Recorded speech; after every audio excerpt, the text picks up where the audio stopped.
Elle m'a ordonné de m'y comporter comme son chauffeur, alors j'ai laissé sa vie sociale s'écrouler. Elle m'a appelé, le chauffeur, devant le président de son conseil d'administration. Pas une seule fois, pas par accident. Elle l'a dit clairement, souriant comme s'il s'agissait d'une charmante blague d'initié entre classes sociales. Oh, ce n'est que mon chauffeur. Il est inoffensif. Puis elle a ri comme un cygne, la tête penchée, faussement gracieuse, et s'est éloignée, ses chaussures hors de prix claquant sur le couloir de marbre du grand Willard Ballroom. Je tenais sa pochette. Elle ne l'a même pas remarqué. Je ne l'ai pas corrigée. Je suis juste resté là, invisible, de la manière dont elle m'avait dressé à l'être au cours des 3 dernières années, un hochement de tête dédaigneux à la fois. Elle ne m'a pas épousé pour mon passé. Elle m'a épousé pour mon silence. Et ce soir, ce silence allait accomplir exactement ce que son ambition n'aurait jamais pu faire en sorte que les gens écoutent. Elle avait remarqué la bannière au-dessus des portes de la salle de bal, l'innovation par l'intégrité. C'était sa grande soirée. Le gala annuel de son association caritative, tenue de soirée exigée, l'élite de Washington, le genre de donateur qui ne mettrait pas un centime dans un fonds pour les sans-abri à moins que cela ne s'accompagne d'une plaque commémorative et de 3 mentions dans le journal local. Et l'orateur principal. Oh, elle l'adorait. C'est un monstre, s'était-elle extasiée des semaines plus tôt, feuilletant Forbes comme si c'était un livre de recettes. Il a bâti son entreprise à partir de rien. Pas de blabla, que de l'action. Je tuerais pour l'avoir au conseil. J'avais simplement hoché la tête en remuant mon thé. Maintenant, j'étais assis près du vestiaire. Juste assez à l'écart pour être ignoré, juste assez visible pour être moqué si nécessaire.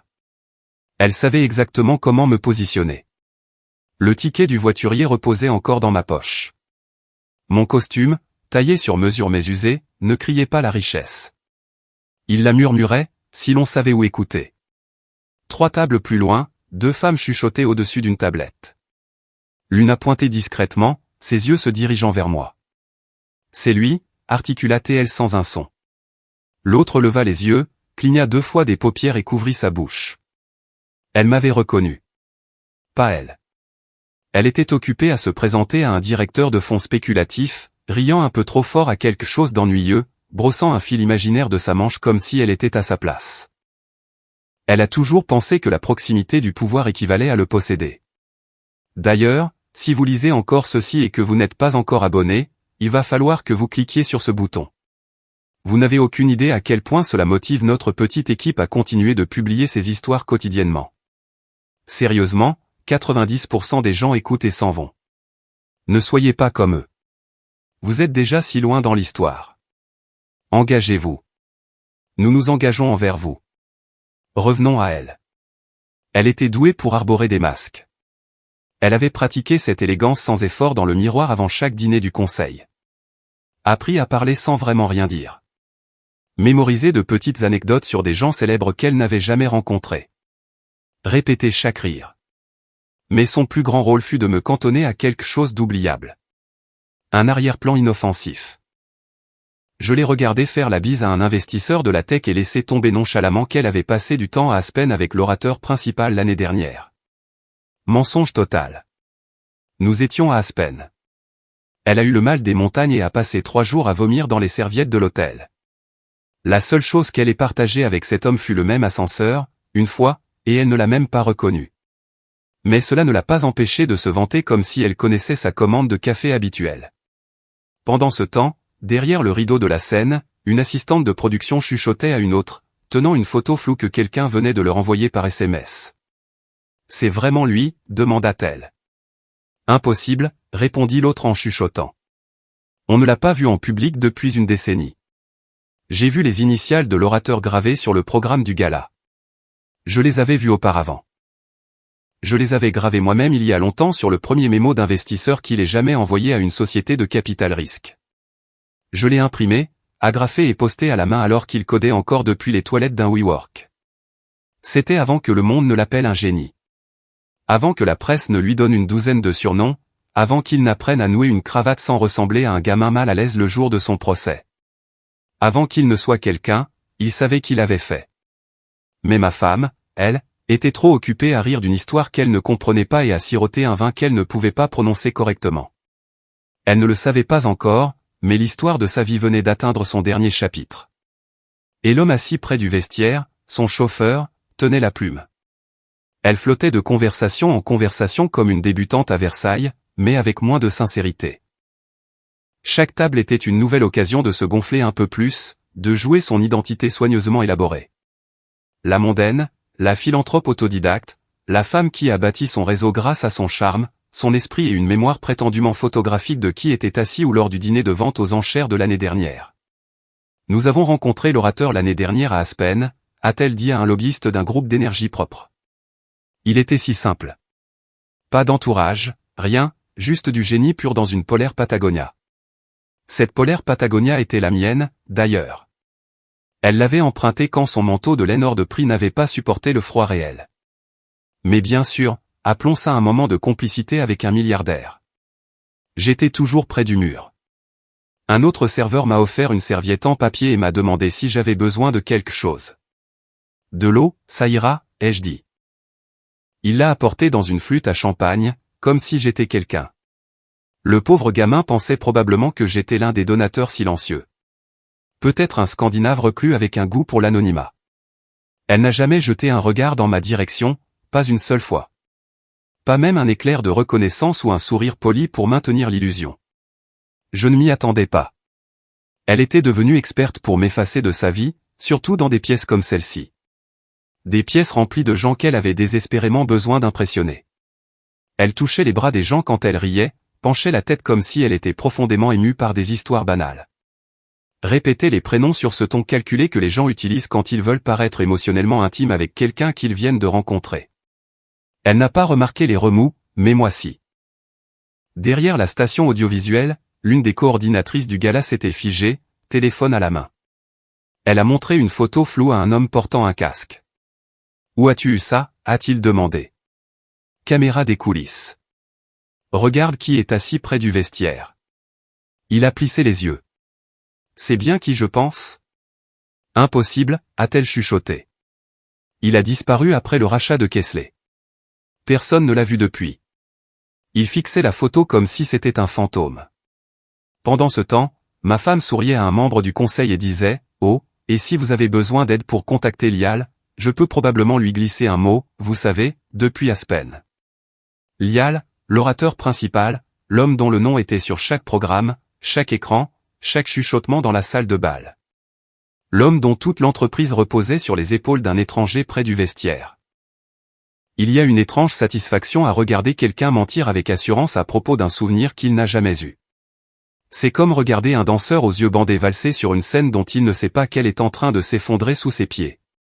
Elle s'est penchée dans une autre conversation, citant nonchalamment un sénateur qui n'était pas présent, disant qu'elle l'avait personnellement poussé à rester chez lui cette année. Conflit d'optique. J'ai failli rire. Le bureau du sénateur avait envoyé ses regrets des semaines auparavant. Elle n'avait même pas été jugée digne d'une réponse de l'assistant de son assistant. Mais peu importait. Ces gens voulaient y croire. Ils voulaient que leur proximité avec elle signifie quelque chose, de la même manière qu'elle voulait que sa proximité avec eux signifie tout. Ce qu'aucun d'eux ne réalisait encore, c'est que le véritable centre de gravité de cette salle de bal ne tournait pas autour d'elle. Il était assis tranquillement à siroter de l'eau. J'ai de nouveau entendu mon nom, faiblement. Pas de sa part. Elle ne le dirait jamais ici. De quelqu'un d'autre en coulisses. Je le croyais mort, a dit une voix. Il ne l'est pas, a répondu quelqu'un. Il a juste arrêté de jouer. C'était ça. Je n'étais pas mort. Je m'étais retiré, délibérément. Après Kesley, après la restructuration, après les gros titres, j'ai laissé le monde m'oublier parce que cela me servait. Pas d'interview, pas de commentaires, pas de photos de presse. J'étais un fantôme avec un timing impeccable.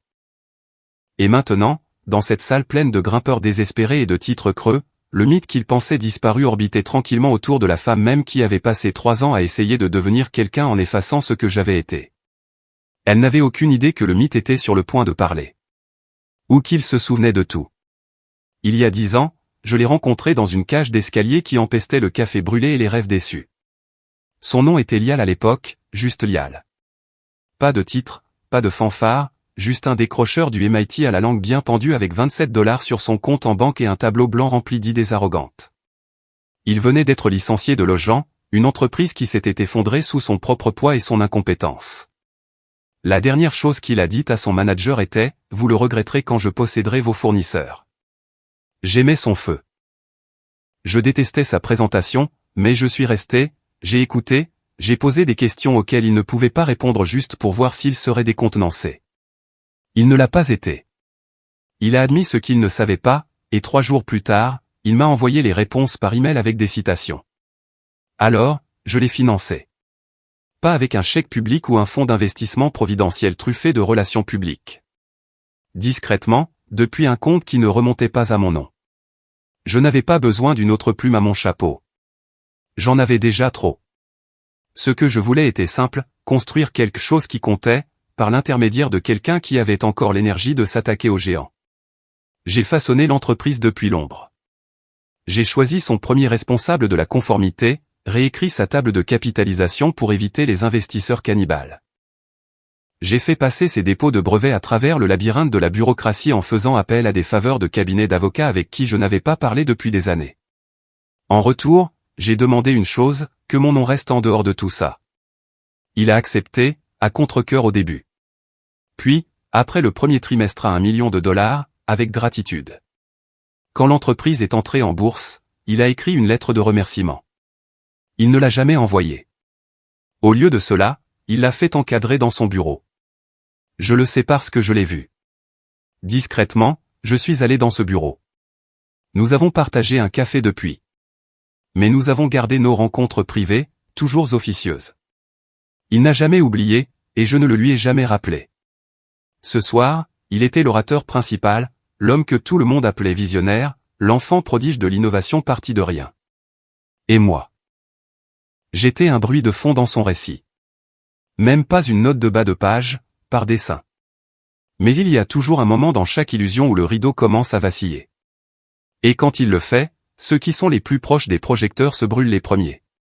Pendant qu'il révisait ses notes en coulisses, j'étais assis dans l'ombre de la salle de bal, les lustres au-dessus de moi n'attrapant que les bords de ma silhouette. Personne ne m'a regardé à 2 fois. Elle, en revanche, se donnait en spectacle. Son téléphone était pratiquement collé à sa main, prenant des selfies avec des influenceurs tech mineurs, trinquant avec des donateurs de la fintech, taguant chaque fondation avec des mots-clés conçus pour être retweetés par des bots de relations publiques. Sa robe, une pièce maîtresse à $1000, reflétait les flashs des photographes alors qu'elle se penchait pour chaque photo de groupe comme si elle appartenait au centre de tout, souriant avec sa bouche, pas avec ses yeux. Elle n'avait pas toujours été comme ça.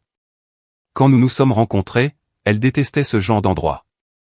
Trop bruyant, trop faux, trop épuisant, disait-elle. C'était avant son premier goût de validation des bons cercles. Avant qu'elle ne réalise que l'admiration pouvait être fabriquée avec la bonne robe, le bon vin, la bonne histoire larmoyante et orchestrée sur une enfance qui n'était pas à moitié aussi traumatisante qu'elle le laissait entendre. Maintenant, elle maîtrisait le langage de l'insécurité des élites. Elle savait comment jouer la pauvreté pour les riches et le succès pour les désespérés. Elle jouait les 2 rôles comme une actrice chevronnée. Ce qu'elle n'a jamais réalisé, c'est qu'elle était la seule dans la pièce à ne pas savoir que le script avait déjà changé. Parce que l'homme qu'elle adorait de loin, l'homme qu'elle prétendait avoir rencontré à Aspen, l'homme avec qui elle disait à tout le monde avoir une relation professionnelle, n'était pas seulement une étoile dans son fantasme. C'était quelqu'un que j'avais créé. Il me devait plus que son premier tour de financement. Il me devait sa survie. J'avais sauvé son entreprise de 2 OPA hostiles, caché son premier prototype raté, payé l'accord à l'amiable lorsque son directeur financier a tenté de vendre la propriété intellectuelle à une entreprise chinoise, et à travers tout cela, je n'avais demandé rien d'autre que de la distance. Mais ce soir était différent. Parce que je n'étais pas venu ici pour être remercié. J'étais venu ici pour mettre fin à une performance. Le piège n'était pas théâtral. Pas de rebondissement dramatique, juste ma présence. La mienne, dans cette salle, à ce moment, dans ce costume, à côté d'elle. Elle n'a même pas réalisé que j'étais le fil du piège, que chaque photo qu'elle avait prise ce soir m'avait en arrière-plan flou, que chaque personne chuchotant près de la cabine audiovisuelle ne parlait pas de l'orateur principal, mais de moi. Je l'ai regardé se pencher vers la femme d'un gestionnaire de fonds spéculatifs, verre de vin incliné juste comme il faut. Lial? Oh, il est brillant. Nous nous sommes immédiatement entendus l'année dernière. Il a dit que j'avais le genre d'esprit qui ne gaspille pas le potentiel. Je me demandais comment elle allait tourner ça quand elle réaliserait que le genre d'esprit que Lial admirait vraiment était le mien. Il était à mi-chemin de la répétition de son introduction, quelque chose sur la résilience et l'innovation, quand ses yeux se sont posés sur une silhouette près du vestiaire. Juste un homme assis, immobile, les bras croisés, les yeux fixes. L'éclairage de la salle de bal a attrapé le coin d'un bouton de manchette en argent. Et ce fut suffisant. Attendez, a dit Lial, les fiches tremblant dans sa main. Cet homme, là-bas. Son assistant, un gamin nerveux avec trop de gel dans les cheveux et pas assez de sommeil, a suivi son regard. Il m'a vu. Il a pâli. Vous ne m'avez jamais dit qu'il serait là, a sifflé l'assistant. Je ne savais pas, a marmonné Lial. Sa voix n'était pas paniquée. Elle était révérencieuse, comme s'il voyait un fantôme auquel il n'était pas sûr de mériter de parler. Les fiches lui ont glissé des mains, se dispersant comme des feuilles sur le sol de la scène. En coulisses, l'équipe de production s'est figée au milieu d'une conversation par casque. Est-ce qu'il va bien? Aucune idée. A-t-il oublié son discours? Non, il vient de voir quelqu'un de l'autre côté du rideau. L'orchestre jouait les dernières notes d'un jazz poli et oubliable. Ma femme a ri trop fort au mauvais moment, encore une fois. Quelque chose qu'elle faisait quand elle ne savait pas s'il fallait être charmante ou dominante. Elle était assise à la table d'honneur, la table 4, entourée de donateurs, de consultants en campagne et d'un ancien chirurgien général qui semblait regretter d'avoir répondu à l'invitation. Lial est sorti de l'aile latérale de la scène. L'orchestre s'est arrêté de jouer en plein milieu d'une note, comme si un câble d'alimentation avait été arraché. Des chuchotements se sont répandus dans la salle. Il s'est approché du microphone, n'a pas souri, n'a pas salué, il a juste fixé son regard droit sur moi. On pouvait sentir la tension ramper sur le parquet comme de la fumée. Les gens s'agitaient. Une membre du conseil s'est raclé la gorge. Un autre a vérifié son téléphone, puis s'est arrêté quand il a réalisé que personne d'autre ne respirait. Je n'ai pas bougé. Je n'ai pas cligné des yeux, parce que je savais ce que c'était. Pendant des années, Lial avait porté ma présence comme un secret, comme une pierre gravée dans la poche de son manteau. Jamais montré, mais toujours là quand ça comptait. Mais les secrets deviennent plus lourds à mesure que l'on grimpe. Et maintenant, au sommet, avec 1000 yeux sur lui, il ne pouvait plus le porter en silence. Il s'est penché vers le micro. Bonsoir. J'allais parler de l'avenir ce soir, a-t-il dit, sa voix se brisant légèrement. D'innovation, de disruption, des choses que les gens attendent de vous à des événements comme celui-ci. Un léger rire de quelqu'un près de l'avant s'est instantanément éteint dans sa gorge quand ils ont réalisé qu'il ne souriait pas, mais je ne peux pas faire ça. Pas encore. Parce que quelqu'un est ici ce soir. Quelqu'un que je ne pensais jamais revoir. La salle a bougé comme une vague. Tout le monde se retournant, les coups se tendant vers l'arrière. Je suis resté assis. J'ai croisé son regard. Je n'ai pas offert de hochement de tête. Pas encore. Je lui dois plus que je ne peux l'expliquer. Plus que je ne pourrai jamais le dire en un seul discours. Il a changé ma vie. Il a bâti les fondations sous mon nom. Il s'est assuré que le monde me voit, et non le feu qui a failli tout brûler avant même que ça ne commence. Il a expiré, a pris son temps. J'étais un gamin avec une revanche à prendre et un produit en lequel personne ne croyait. Il y a cru. Il a poussé. Il a protégé. Et il a renoncé à tout le mérite. Pendant une décennie, on m'a appelé visionnaire, génie, révolutionnaire. Il m'a regardé directement maintenant. Je ne le suis pas, il a dégluti. Il l'est. Toutes les têtes se sont tournées pour suivre son regard. Et là, elle était, ma femme, figée sur place, la main tenant encore son verre de vin en l'air comme une statue brisée. Le sourire qu'elle avait arboré toute la soirée s'est fondu en quelque chose de béant et cassant. Sa peau est devenue pâle par endroits, la couleur se retirant de ses joues comme une marée qui recule. On pouvait voir les calculs se faire derrière ses yeux. Chauffeur, pochette, vestiaire, verre d'eau. Cet homme. Non, mais si. Des chuchotements ont commencé comme des fissures dans du verre. Qui est-il? Que se passe-t-il? C'est son mari? Ne disait-elle pas qu'il était à la retraite? Je croyais qu'elle avait dit qu'il faisait juste du conseil pour des associations. Elle rétrécissait en temps réel. Toute cette posture, cette pose. L'illusion se brisait plus vite qu'elle ne pouvait la réarranger. Lial a pris une dernière inspiration. Je réécris mon discours en ce moment même, car toute autre chose serait un mensonge. Silence. Elle a finalement cligné des yeux, et je me suis levé. Un seul mouvement, sans fanfare, juste en me redressant de toute ma hauteur. Lentement, comme un homme revenant d'une sieste de 10 ans, j'ai croisé le regard de Lial. Il a hoché la tête une fois, profondément et vivement, un geste de dette, de révérence. Je n'ai pas souri, pas besoin. Car ce n'était pas un triomphe. C'était une mise à nu. Et elle avait passé 3 ans à construire son nom sur l'hypothèse que je ne parlerais jamais, que je ne serais jamais vu, que je ne reviendrais jamais dans une pièce comme celle-ci. Mais je n'ai pas eu besoin de dire un mot. Il l'avait déjà fait. Lial s'agrippa au podium comme s'il pouvait stabiliser sa voix. Son regard n'avait pas quitté le mien depuis le moment où je m'étais levé. La salle s'était figée autour de nous. Une salle de bal ornée, suspendue dans un silence gêné, quelque part entre l'admiration et la confusion. Un millier de visages soignés essayant de traiter un bug dans la hiérarchie sociale. Je dois faire une pause avant toute autre chose, a-t-il dit, sa voix portant le poids de quelque chose de sacré. Parce qu'il y a un homme dans cette pièce sans qui rien de tout cela, rien de ce que j'ai construit ne serait arrivé. Il jeta un coup d'œil en arrière vers le personnel de l'événement. Les lumières de la scène se sont légèrement déplacées, les caméras ont zoomé.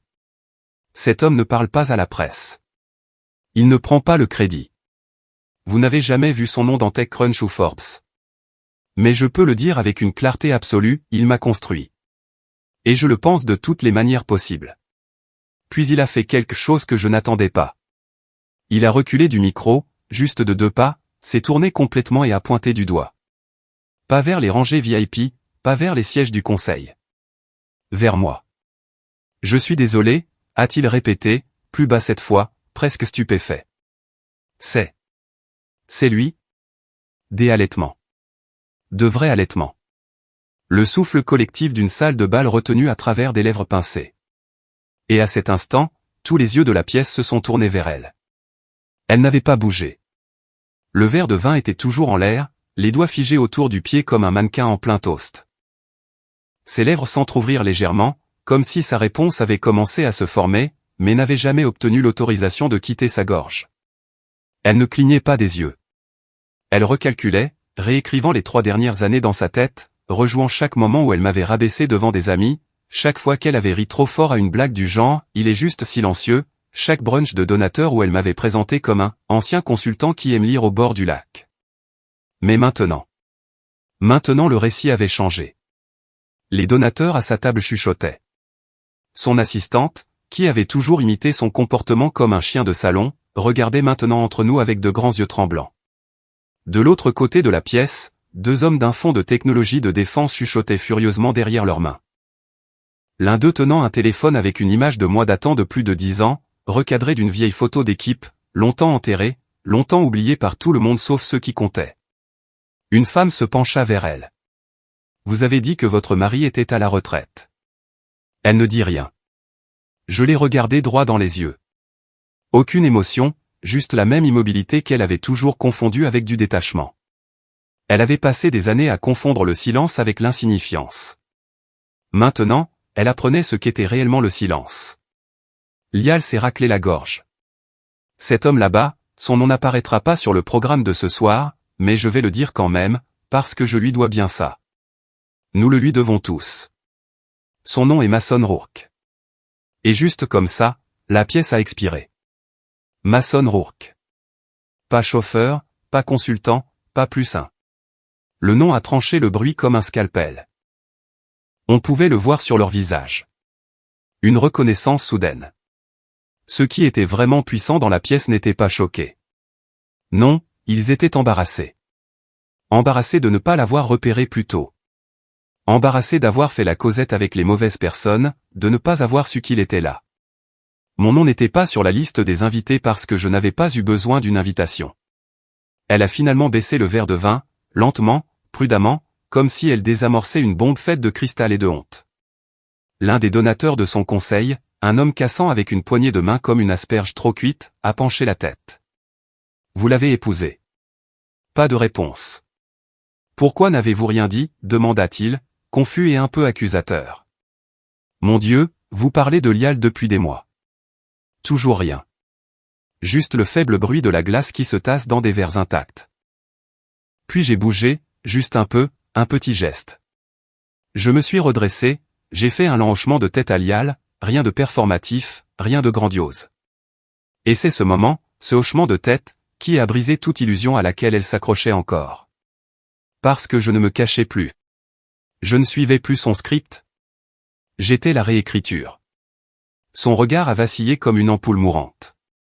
Toutes ces années de réputation soigneusement entretenue, d'influence sociale méticuleusement conçue, se désintégrant en temps réel parce que l'homme qu'elle s'était entraîné à voir comme terne et survenait d'être démasqué comme quelque chose de bien plus dangereux, respecté.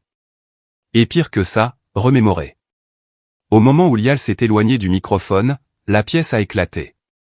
Pas d'applaudissements, pas au début, mais de mouvement. Une sorte de chaos organisé qui ne se produit que lorsque le statut social est réattribué en temps réel. Les anonymes le savaient. Les personnalités le sentaient. Ils ne se dirigeaient plus vers lui. Ils se dirigeaient vers moi.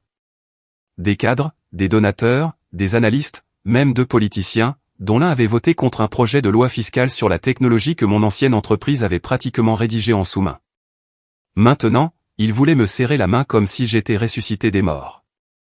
La présidente de la fondation Sa Fondation m'a tendu sa carte des deux mains avec un sourire si crispé que c'était presque des excuses. Monsieur Rourke, si nous avions su. Vous n'aviez pas besoin de le savoir, ai-je dit. Un journaliste de The Atlantic s'est approché discrètement, calepin déjà ouvert. Seriez-vous prêt à faire une déclaration officielle, juste pour clarifier la nature de... Non. Un autre s'est penché, de Bloomberg. Même en off? J'ai regardé au-delà d'elle. Elle essayait de m'atteindre. Ses talons claquaient trop vite sur le sol de la salle de bal, trahissant la panique qu'elle tentait de masquer par un sourire.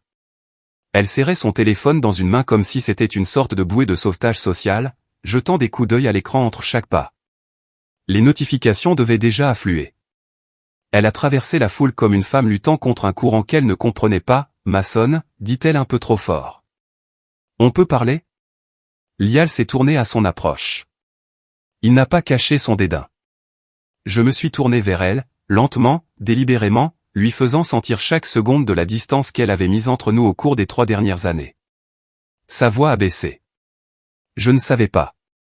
Pourquoi n'as-tu jamais rien dit? Et je lui ai répondu honnêtement. Tu n'as jamais demandé. Elle a cligné des yeux, a essayé de rire, mais rien n'est sorti à part un souffle. Ce n'est pas juste. Je veux dire, comment aurais-je pu savoir? Exactement. Elle a de nouveau ouvert la bouche, mais l'a refermée avant que plus de dégâts ne puissent en sortir. Je me suis retourné vers Lial. Nous avons parlé à voix basse, nous nous sommes serrés la main. La foule s'est déplacée avec nous. Elle est restée seule, ignorée maintenant, les yeux cherchant quiconque pourrait lui offrir un fil auquel s'accrocher.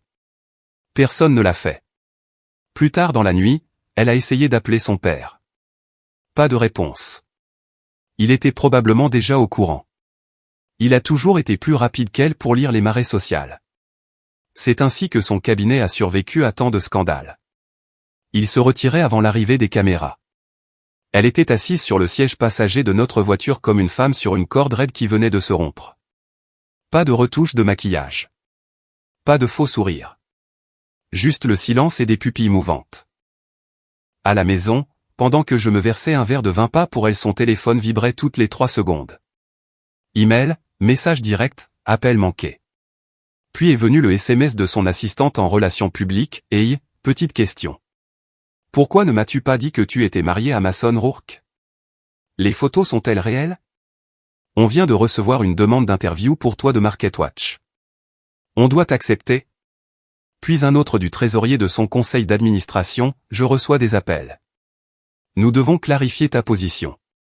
Tout le monde est confus quant à la raison pour laquelle tu n'as jamais divulgué cette connexion. L'ironie était chirurgicale. Elle avait passé des années à construire un récit autour d'elle-même. Un récit soigneusement conçu pour paraître indépendante, brillante et au-dessus de la mêlée. Et maintenant, le seul homme qu'elle avait systématiquement exclu de cette histoire était crédité comme la seule raison pour laquelle quiconque l'avait jamais écouté. Et les gens écoutaient maintenant, mais la mauvaise personne. Son profil LinkedIn était soudainement sous surveillance. Des gens à qui elle n'avait pas parlé depuis des années repartageaient les photos du gala, pas d'elle, mais de moi debout pendant que Lial pointait du doigt, avec une légende toujours du genre, ce moment où vous réalisez que le type assis tranquillement au fond est le véritable architecte, ou Mason Rourke. C'est tout. C'est le poste. Elle a tenté de Twitter une déclaration de gestion de crise, quelque chose de vague et d'inspirant, derrière chaque grande personne se trouve une communauté encore plus grande. Elle l'a supprimé après 4 minutes. Trop tard. Les captures d'écran existaient déjà. Elle s'est tournée vers moi alors que je me tenais dans la cuisine. Je dois expliquer, a-t-elle dit, plus doucement maintenant. À eux. Je dois clarifier comment ceci. Comment tu t'intègres dans le récit de la fondation. J'ai siroté mon vin. Tu devras alors trouver une nouvelle histoire, ai-je dit, parce que celle que tu as construite, elle ne t'appartient plus. Et je suis passé devant elle. Elle n'a pas suivi. Le dîner a eu lieu dans un salon privé, niché derrière un restaurant qui ne faisait pas de publicité pour son entrée. Le genre d'endroit où personne ne vous demande votre nom et où le serveur sait déjà qu'il ne faut pas proposer la carte des vins, mais juste verser le bon. Lial est arrivé avant moi. Il le faisait toujours. Une habitude nerveuse, probablement. Il avait déjà déboutonné son col et plié sa veste de costume sur le dossier de la chaise, comme s'il essayait de se délester du poids de la personne qu'il devait être à l'extérieur de cette pièce.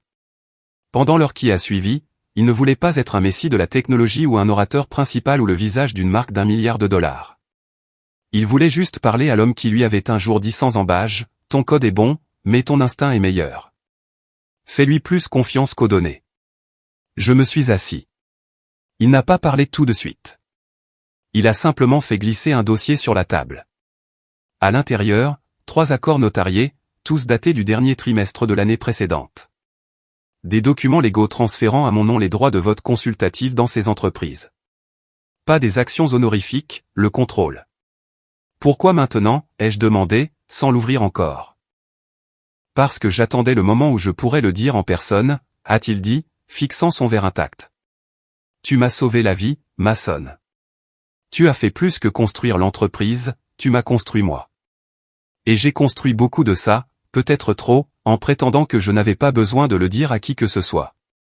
Je n'ai pas répondu avec sentiment. Ce n'était pas notre langage. Au lieu de cela, j'ai ouvert le dossier, parcouru la première page, hoché la tête une fois et dit, c'est propre.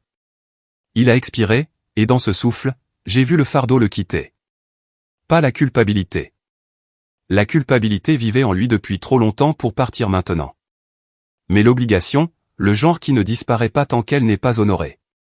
Pendant que nous mangions en silence, comme des hommes qui n'avaient rien à prouver l'un à l'autre, mon téléphone a vibré une fois.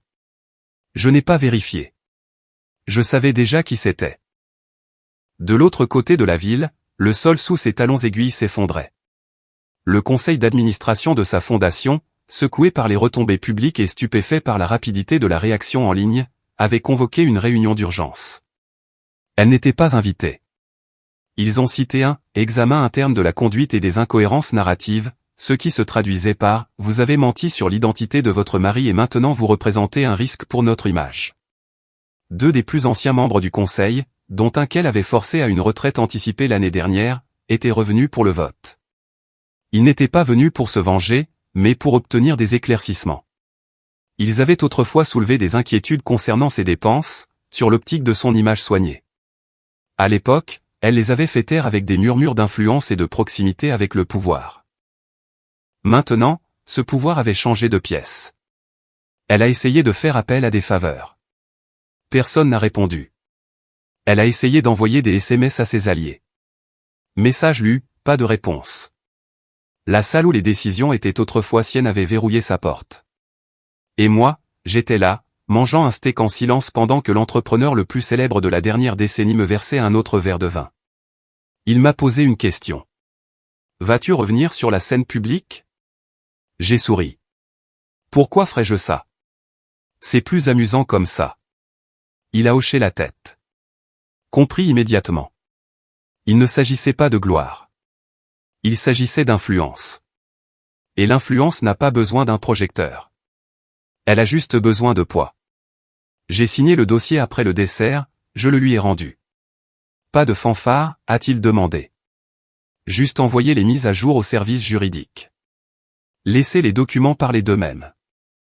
Alors que nous nous séparions, il m'a frappé l'épaule. Ferme, reconnaissant. Si jamais tu décides de revenir, j'ai 3 sièges au conseil qui t'attendent. J'ai hoché la tête une fois, puis je me suis tourné vers la voiture. De retour à la maison, elle était là. J'ai vu les lumières depuis l'allée.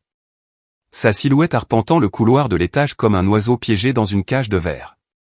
Je ne suis pas entré tout de suite. Je suis resté assis dans le garage un moment, le moteur crépitant, le silence s'imposant. Mon téléphone a de nouveau vibré. Je n'ai toujours pas vérifié. À l'intérieur, un feu était déjà allumé dans le bureau. Je ne l'avais pas allumé. Elle l'avait fait. Une offrande de paix, peut-être, ou juste une vieille habitude, le genre auquel elle s'accrochait quand son monde lui glissait entre les doigts. Je suis passé devant elle sans un mot, je me suis assis dans le fauteuil en cuir que j'avais avant même qu'elle ne connaisse mon nom de famille, j'ai ouvert un livre que j'avais déjà lu 3 fois et j'ai laissé le silence parler pour moi. Elle se tenait dans l'embrasure de la porte, téléphone à la main, attendant que je lève les yeux. Je ne l'ai pas fait. Elle attendait la vibration qu'elle espérait la sauver. Je l'ai ignorée. Le feu crépitait. La pièce est restée immobile. Et pour la première fois depuis des années, j'ai senti que les murs qui m'entouraient comprenaient enfin à qui ils appartenaient. Elle s'est réveillée avec 4712 notifications non lues. 2 de ses assistants avaient démissionné. Un par email, un par story Instagram. Chaque gros titre portait mon nom.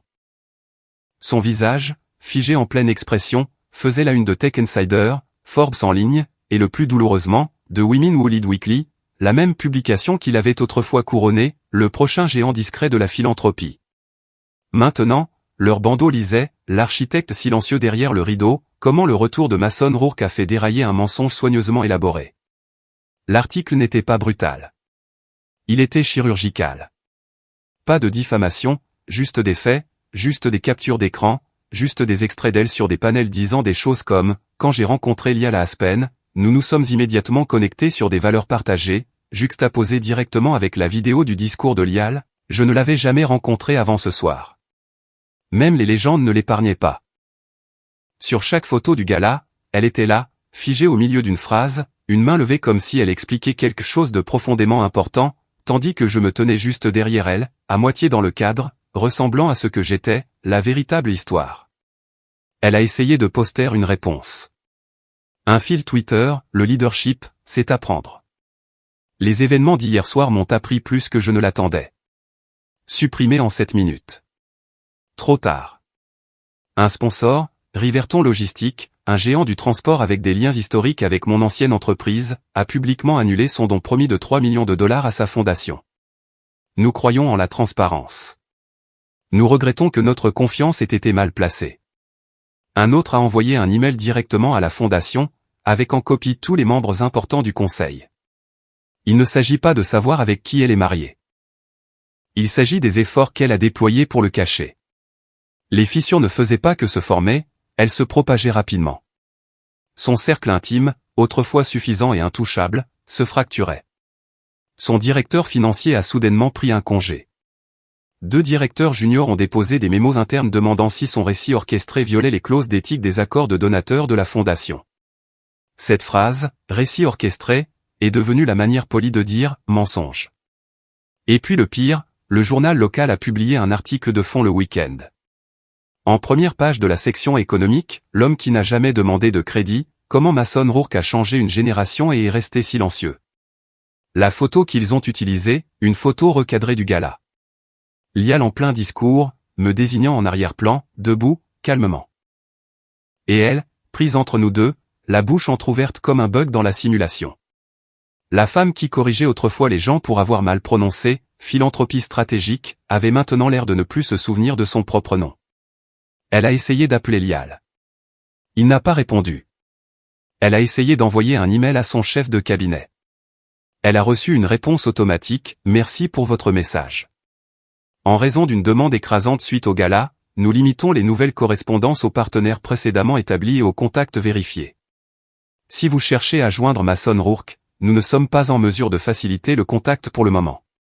Celui-là a fait mal. Elle arpentait le couloir dans un sweat à capuche qu'elle ne portait jamais en public. Pas de maquillage, les cheveux attachés, son ordinateur portable ouvert, rafraîchissant des fils de mai devenus froids. Les sponsors l'ignoraient. Les journalistes tournaient en rond. Un ancien membre du conseil m'a même envoyé un email directement. Objet, vous avez toujours été l'adulte dans la pièce. Devrions-nous parler? Je n'ai pas répondu. Elle a essayé de contacter son ancienne agence de relations publiques, celle que je lui avais dit de ne pas embaucher il y a des années, celle connue pour son style plutôt que sa substance. Leur réponse, nous suggérons de vous distancier de votre marque actuelle. Une réinvention pourrait être nécessaire. Traduction, vous êtes toxique. Reconstruisez-vous ou disparaissez. Ce soir-là, elle se tenait dans la cuisine, pieds nus, tenant un verre de vin à moitié vide et faisant défiler ses propres résultats de recherche comme s'ils pouvaient changer si seulement elle rafraîchissait assez fort. Je l'ai observée depuis l'embrasure de la porte. Elle m'a vu, n'a pas parlé, m'a juste fixé du regard. Quelque part entre les excuses et le ressentiment. Elle voulait que je répare ça. Elle voulait que je dise, laisse-moi passer quelques appels. Laisse-moi arranger ça. Elle voulait que je retourne dans l'ombre et que je ramène son nom à la lumière. Mais j'en avais assez fait. Je n'allais pas la relever. Elle avait passé des années à prétendre que j'étais en dessous d'elle. Maintenant, le monde savait la vérité. Et elle aussi. Cela a commencé par une enveloppe non marquée, livrée en main propre au bureau de mon avocat. À l'intérieur, des copies de relevés bancaires, de factures de fournisseurs, de mémos internes, tous de sa fondation, tous détaillant des dépenses de gala qui ne collaient pas tout à fait. 78 000 $ à une agence de design qui n'existait pas, 41 000 $ en conseil stratégique à une société écran au nom de sa sœur.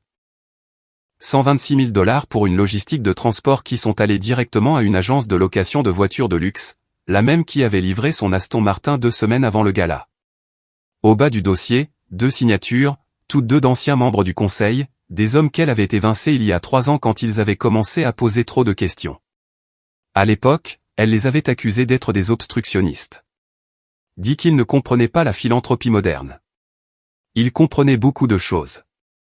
Assez pour rester silencieux tant qu'elle était encore au sommet. Mais maintenant, avec sa crédibilité en lambeaux, avec les gros titres tranchant son image comme du verre, ils ne se contentaient pas de se manifester. Ils étaient prêts à l'enterrer. Mon avocat, Léonard, a lu les 10 premières pages, a fermé le dossier et a simplement dit « Nous laisserons le fisc s'occuper du reste ». Je n'avais pas demandé ça. Je n'avais pas fait appel à des faveurs ni murmuré au régulateur ni placé les preuves. Je n'en avais pas eu besoin. Elle se l'était infligée à elle-même. Le gala avait été le sommet. Sa tentative de se couronner en public, de valider chaque mensonge orchestré, chaque connexion exagérée, chaque version révisée de ce qu'elle n'était pas. Et en faisant cela, elle avait laissé une traînée de signatures et de fonds détournés assez large pour quiconque savait où regarder. Les 2 anciens membres du conseil ont tout remis. Pas aux tabloïds, pas aux blogs. Aux auditeurs fédéraux. Les formulaires 990 de la Fondation, censés divulguer toutes les dépenses importantes, montraient des chiffres qui semblaient propres, mais comparés aux données bancaires qu'ils avaient conservées avant d'être évincés, il y avait des lacunes, de grosses lacunes. Léonard n'a même pas eu besoin de monter un dossier. Il l'a simplement transmis. En une semaine, un examen formel a été ouvert. Au moment où le fisc l'a contactée pour des entretiens, elle avait déjà épuisé 3 gestionnaires de crise. Le premier a essayé l'approche, tout nier.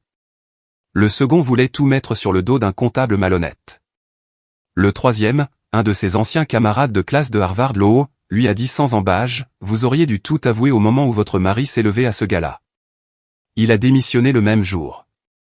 Je n'ai rien dit. Ni à elle, ni à la presse. Pas même quand son nom a commencé à être en tendance à côté de « fraude » et « mauvaise gestion de fondation » sur Twitter. J'ai continué ma journée, j'ai rencontré l'équipe de l'IAL 2 fois, j'ai validé une nouvelle structure consultative, j'ai lu, cuisiné, marché au bord du lac. Mais elle s'est effondrée au ralenti. Le conseil a suspendu ses droits de vote. Son email a été désactivé. Le personnel a reçu l'ordre de ne pas communiquer avec elle sans supervision juridique. La fondation, sa fondation, a effacé son nom de sa page d'accueil. Le message du fondateur a été remplacé par un texte générique. Sa biographie soigneusement élaborée, disparue. Et quand son assistante a appelé pour me demander si je pouvais parler à quelqu'un en son nom, quelqu'un du comité de surveillance, je n'ai même pas répondu. J'ai laissé sonner. Plus tard, elle m'a acculé dans le couloir, les yeux désespérés, la voix tremblante. Ils disent que je pourrais être inculpé. Je l'ai regardé, pas en colère, pas vindicatif, juste honnête. Tu as tout signé. Tu l'as construit de cette façon. Tu pensais que ton image te protégerait. Elle a reculé comme si la vérité était une gifle. Je n'ai jamais voulu. Si, tu l'as voulu. Sa bouche s'est ouverte, s'est refermée. Plus de mots. Elle a essayé de s'éloigner avec dignité, mais celle-ci s'est accrochée à elle comme un accroc dans de la soie. La maison qui lui avait semblé être la sienne était maintenant un terrain inconnu. Chaque pièce contenait l'écho de décisions qu'elle ne pouvait pas défaire. Le gala avait été son couronnement. Maintenant, c'était une preuve. Et je n'ai pas levé le petit doigt. J'ai juste laissé la gravité faire son travail. 3 semaines plus tard, je suis monté sur un toit-terrasse à San Francisco, invité, non traîné, non contraint, à un événement privé de fondateurs organisé par l'une des entreprises du portefeuille de Lial. Cette fois, il n'y avait pas de vestiaire où disparaître, pas d'ombre de salle de bal où se retirer. Mon nom était sur la liste. Mon nom était la liste. Au moment où je suis entré, les conversations ont changé. Pas parce que je l'exigeais, mais parce que les gens qui m'ignoraient autrefois m'avaient cherché sur Google. Ils avaient vu les images du gala, les interviews que je n'avais pas données, les entreprises que j'avais discrètement guidées à travers l'effondrement et la renaissance, et surtout, ils avaient vu Lial pointer du doigt. Il m'a présenté non pas comme un invité, non pas comme un collègue, mais comme son mentor. Le mot avait du poids dans cette pièce. Et cette fois, quand les appareils photo ont cliqué, je n'ai pas bougé. Je me tenais à côté de Lial et de 3 autres fondateurs que j'avais conseillés au fil des ans. Un cercle silencieux d'hommes dont les fortunes avaient commencé avec une insomnie partagée, un café amer et des disputes sur un tableau blanc à 2 heures du matin. Maintenant, ils portaient des costumes bien coupés et possédaient des entreprises qui façonnaient des industries. Les photos se sont répandues rapidement. Le titre, Le mentor de l'ombre sort de la lumière. Rourke revient et l'industrie écoute. Une photo en particulier a fait le tour. Je suis debout, calmement, les mains jointes, le menton levé. Pas suffisant, juste présent. Derrière moi, Lial est en plein rire. À gauche, le PDG d'une entreprise d'IA dans la santé se penche avec une admiration visible. Et juste par-dessus mon épaule, flou par la distance et un mauvais recadrage, se tient une femme dans un blazer bleu marine. Seule, sans sourire, oubliée. Les commentaires n'avaient pas besoin de contexte. C'est la femme qui a menti sur son mariage avec lui. Drôle comme elle se tient prêt quand les caméras apparaissent. Elle aurait dû lui demander qui il était avant de l'appeler chauffeur. Elle n'assistait pas officiellement à l'événement. Elle était venue avec un donateur mineur, l'un des rares qui n'avait pas encore abandonné le navire. Elle n'était pas sur la liste. La sécurité l'a laissée entrer après un appel téléphonique discret de quelqu'un qui n'avait clairement pas pris la température de la pièce. Elle a rôdé sur les bords toute la nuit, ne parlant à personne d'important, orbitant autour des gens qui ne la reconnaissaient plus. Ce soir-là, en retournant à ma chambre d'hôtel, un message a vibré. Son nom sur l'écran. Une seule ligne. S'il te plaît, je ne savais pas, pas de ponctuation, juste du désespoir plié dans le murmure d'une excuse. Je l'ai fixé pendant un moment. Puis j'ai répondu, tu n'as jamais voulu savoir. Je ne l'ai pas bloqué. Je ne l'ai pas ignoré. Je n'ai pas envoyé de paragraphe ni de leçon de morale. Juste ces 5 mots. Parce que c'était de ça qu'il s'agissait depuis le début. Elle ne voulait pas savoir qui j'étais vraiment. Non pas parce qu'elle était aveugle, mais parce que l'illusion était plus pratique. J'étais utile tant que je restais silencieux, immobile, petit. Un accessoire à forme humaine, un chauffeur invisible qui tenait son sac et hochait la tête au bon moment. Au moment où j'ai cessé de jouer le rôle qu'elle m'avait assigné, son monde s'est fissuré. Non pas parce que je l'ai trahi, mais parce que j'ai refusé de mentir pour elle plus longtemps. C'était sa vraie perte. Pas la réputation, pas l'argent. Le contrôle. En posant mon téléphone ce soir-là, je suis sorti sur le balcon. La ville s'étendait comme un circuit imprimé, les fenêtres éclairées clignotant comme des neurones, vivantes et inconscientes. La vengeance ne m'intéressait plus.